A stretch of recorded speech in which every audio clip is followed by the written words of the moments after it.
Minsan niyayakap kayo ng papa niyo, no? Hindi para i-comfort kayo, kundi para i-comfort ang sarili niya. Kasi akala natin minsan, simple lang ang yakap ni papa o ni mama. Pero sa likod nun, may bigat silang dala-dala na hindi nila masabi. Pagod sa trabaho, problema sa pera, takot na baka hindi niya maibigay lahat ng pangangailangan ninyo. Kasi alam natin talaga na si papa hindi palagi expressive, madalas tahimik, minsan pa nga parang laging galit.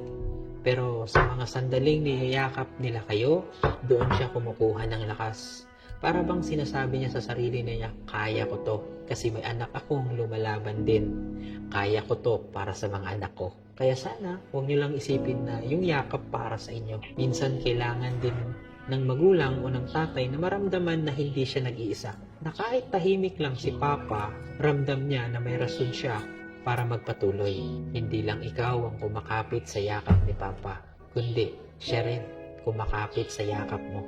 Kaya kapag niyakap ka ng tatay mo, yakapin mo rin siya ng mahigpit. Baka kasi akala ninyo simpleng yakap lang yun.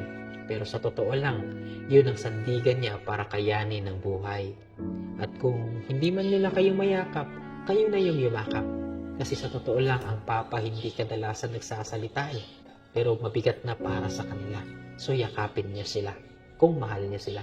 So please yakapin niya sila.